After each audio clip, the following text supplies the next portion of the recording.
Staying with the event that clearly displayed South Korea's military might, we have Professor Kim Young-jun of Korea National Defense University with us in the studio to provide his insight to the significance of this year's Armed Forces Day celebration. Professor Kim, it's good to have you with us. Yeah, thank you for having me today. Right, and it's good to have you back in the studio again. You were here with us throughout the ceremony. Good. Yeah. Right.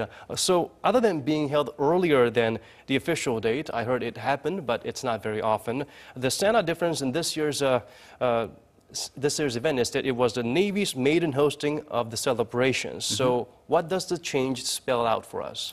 Oh, yeah, it has a lot of important messages, especially the Navy hosted this event. It means President Moon Jae-in emphasized on the jointness, not just one, especially Army service. And we usually had a kind of military parade in Garyong area, where Army headquarters and Navy headquarters Air Forces headquarters, or Gwanghamun area. But it was changed, especially since the 6th nuclear test of North Korea. So it has a lot of things going on.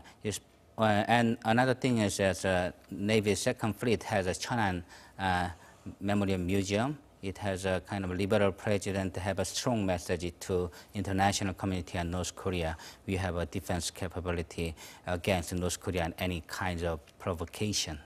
Right. Some painful memories there, and of course, things we would like to forget, but we must never forget, of course. And it's also quite an important milestone for those in the other branches other than the Army, having the chance to be the central piece or the central host of this event. Yeah. Professor Kim, North Korea's biggest obsession, of course, to no one's surprise, is projectiles and missiles. Yeah. So South Korea, we saw a lot of indigenous ballistic missile capabilities on display this time. Did you notice any visible upgrades or additions during the parade? Not actually additional capability, but it has shown officially first time, especially Hyun-Seoul, it has a maximum range of the 1,500 kilometers, and it is very important basis component for trial system, including the kill chain, a KAMD, and the KMPR. So it has a lot of important message against North Korean provocation or international community. Right, and of course there are some major changes. We will get to have the limits or the lid off in terms of the payloads, right? Yeah, yeah, but it was now it's more flexible. As you know, both countries, especially the U.S. and Korea, has developed that kind of limitation on the payload or missile range. So. Right, a stronger show of the alliance between Seoul and Washington, and of course also displaying that the missiles you see here aren't just a tip of the iceberg, sending a strong message to North Korea in some sense. And of course, President Moon Jae-in, this is his maiden experience to address the men and women in the services, and he emphasized stronger readiness and of course transferring OPCON or Operation Control during wartime from Washington to Seoul sooner than anticipated. But we've seen delays in the past. Will things be different this time around? Yeah. So as you remember, the many international community or Washington DC community concerned about the liberal president candidate Moon Jae-in because they concerned about the sunshine policy things or second season of Lomian.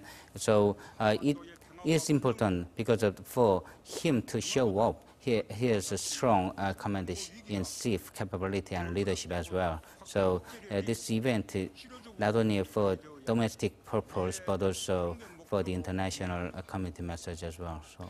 Right, he is constantly viewed as the peace-loving olive branch extending leader of South Korea. So it's also important to let them know that there are two sides to the South Korea's new leader, that he is fully capable of taking stern action if it's necessary, putting an exclamation mark there. Before we let you go, Professor, I know you're a very busy man. Could you perhaps point us to what's ahead for South Korea in terms of defense changes, in terms of the way we approach national defense, especially pertaining to the changes from North Korea's ever-increasing threat?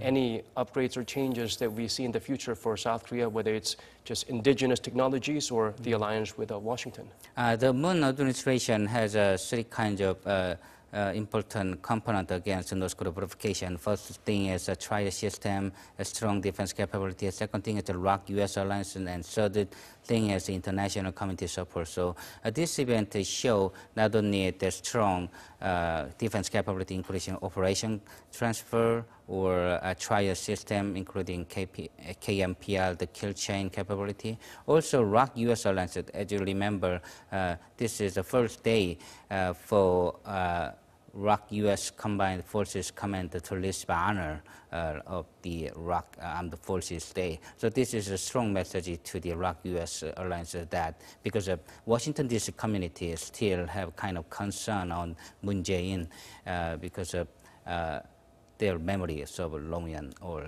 Kim Dae-jung. So, yeah. Right. We can see him in some sense overcompensating because of that fixed misconceptions from outside looking in, and I think he is doing a good job so far. Yep, I think so. Well, thank you so much for coming in today, Professor Kim Young-jun. We are grateful for the insights you provided, and we look forward to having you back here again sometime soon. I'm very looking forward to seeing you. Yeah, thank you again. Thank you very much. Yeah.